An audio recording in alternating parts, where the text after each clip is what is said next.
Hello everyone, welcome back to Kirklees Guitar School. In today's guitar lesson I'm going to teach you how to play Have You Ever Seen the Rain by Creedence Clearwater Revival. It's a great song. I'm going to keep referencing a free PDF which you can download from my website, first link in the description. You can download this along with roughly 80 to 85 other songs, all with free accompanying tabs and a lesson completely for free, don't want anything from you. First link in the description, it's really going to help you is this. Along with the chord sheet, the chart that I'm going to take you through, we've also got this chord sheet here. Here are the chords that we're going to use. So we've got A minor, F major 7, or you can use a regular F. We'll cross that bridge when we come to it. C, G, and then we've got A minor over G and C over B, which if you're not 100% on those, don't worry about it. I've got some ways around it for guitarists of all levels to get something out of this. It's got a really cool strumming pattern, so I think we should start there first. And the first bar, if you've never seen my lessons before, in these charts and how I display all this, the first bar will give you the rhythm, and then following that, I'll just put 4 dashes. And all that means is I want you to carry on with this rhythm. This is just continued, but rather than me writing it out 6 times, it's just almost like ditto marks, and it makes it a little bit easier to sight read. So let's zoom in on this A minor chord and see exactly what's going on. So I'm going to fret an A minor. Now here's the rhythm.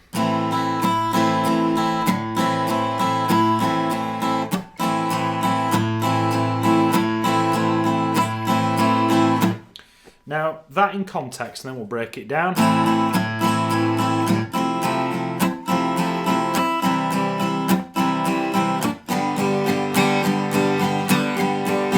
Etc. So we're playing quavers, which is 1 and 2 and 3 and 4 and down, up, down, up, down, up, down, up. Now I won't worry about what these little crosses mean for now. Just start by playing quavers to the bar, 1 and 2 and 3 and 4 and.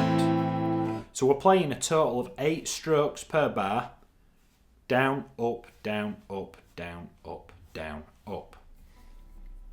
1 and 2 and 3 and 4 and. Now these crosses are like a little mute, a little percussive part.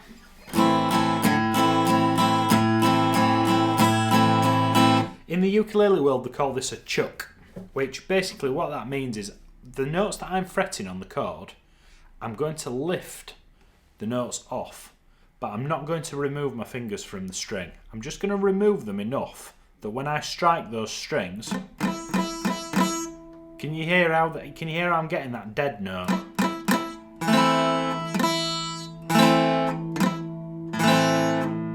Now this can be done a variety of ways. I think for this song the best way to do it is just to take the pressure off the notes that you're fretting with your fretting hand and strike a chord, strike the same. Now you are going to get some open strings like a G for example. If you do this on a G chord, those middle 4 strings, those middle 3 strings are going to reverberate. I think the best way to think about this is you're just trying to add a little bit of texture. You don't want a clean, it's not Nile Rodgers. You're not looking for a completely dead note, you're just looking for a change in texture and just removing your fingers but still strumming the guitar the same that you normally would.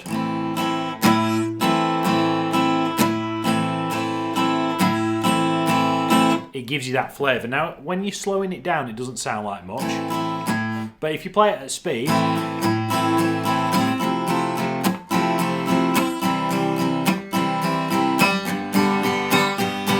it starts to sound a little bit more like it. Now what I want you to do is I want you to pause the video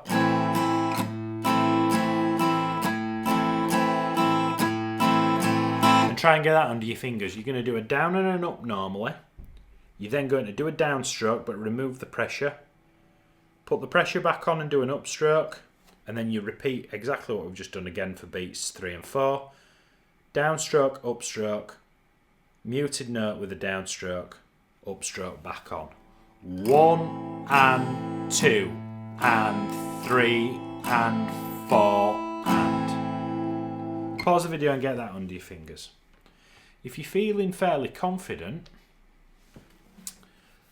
that's the intro for the song. You'll hear they sort of do like a little bit of a flick, muted flick, and then we'll go A minor, F, C, G,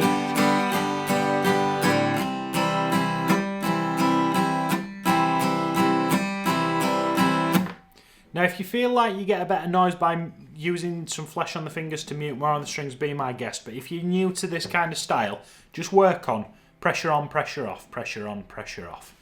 So that's the intro for the song. Pause the video and get that under your fingers. Now, what I tend to do is in the studio with these, I'll actually teach the verse first because it's the easiest, because there's less chord changes to go on, but it sounds more recognisable as the song. The intro's a little bit different to the rest of the song. So we're going to go verse from bar 7. So this is the third line of the PDF. We're going to keep this pattern going throughout, okay?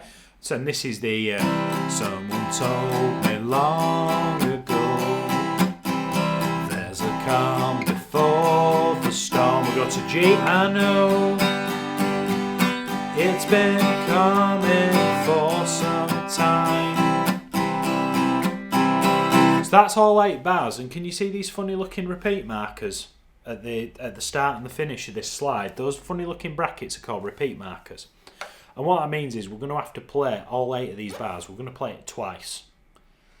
Pause the video and get that under your fingers for me.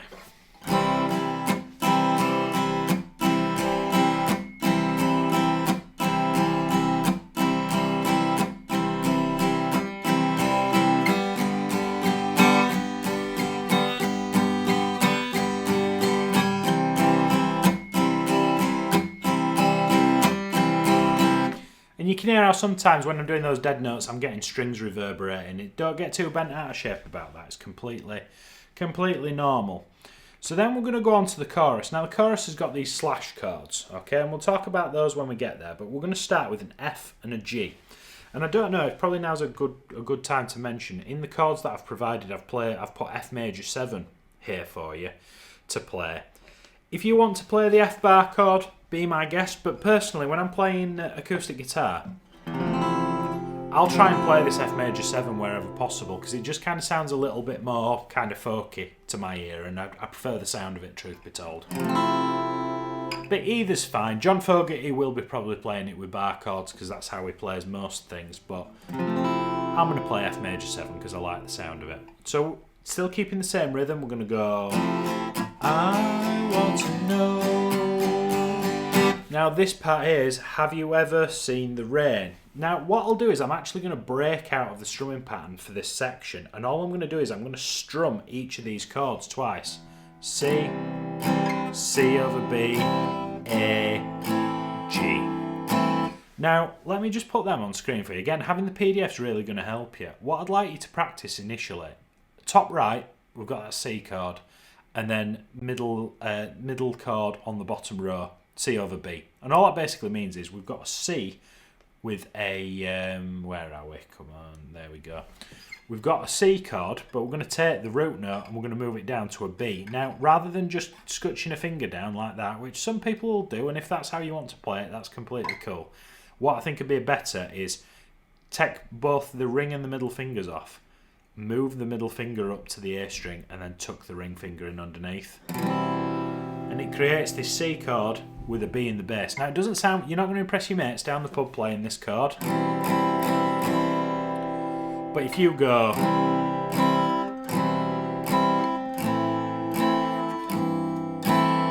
and truth be told, sometimes I won't even keep this note up here. I'll take that middle finger and I'll just move it up to the B, and I'll have that D string open.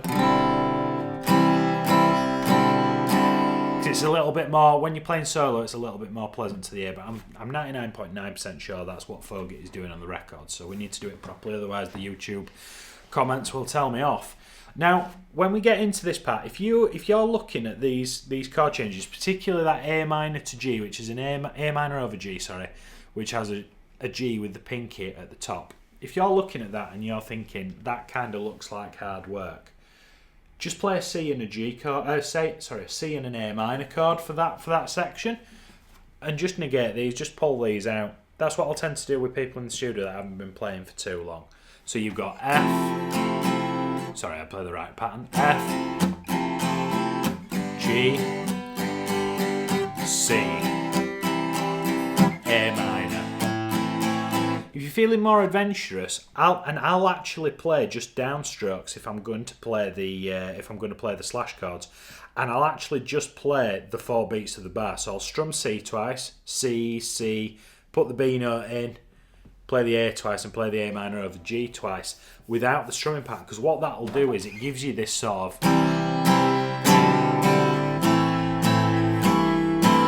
It just gives you that nice little break in rhythm. That's how I choose to play it. Now, that essentially repeats twice, and then bar 23, I'm looking bottom left.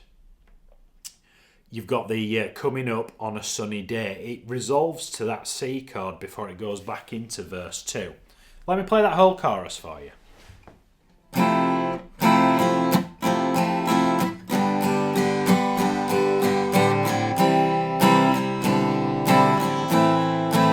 Second line.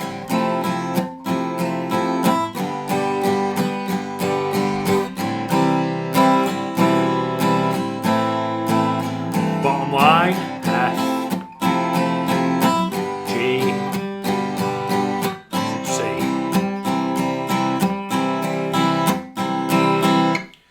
Moving on from there, we've got verse 2, which takes you to the bottom of the first page of the PDF. Verse 2, there's nothing different in verse 2 than there is in verse 1. And then we get into a double chorus as we venture onto page 2 of the PDF. And it's essentially the same thing round twice. Now, this chorus, 60 seconds ago, I was showing you the first chorus and the second chorus, nothing changes at all. Then we're going to head to bar 47, which is halfway down the second page, and you'll see chorus is listed again. Now, I've put that there because I want you to sort of earmark that as the second time around the chorus and we're getting ready to finish. Now, what's different about this, if you compare the bottom line of this slide to this one that I'm going to put on now, this is the previous one I'm going to change to. Can you see in the bottom slide where it says, bottom of the slide where it says bar 43, you've bar of F, a bar of G, and then 2 bars of C. Playing the chorus for the second time at bar 47, at the bottom you've got F, G, C, and then there's a G. There's a G. I'm looking bottom right hand corner just before the C chord, second to last bar. You're going to go back to that G chord just for a bar and then resolve to a C. And what that does is it just gives you this kind of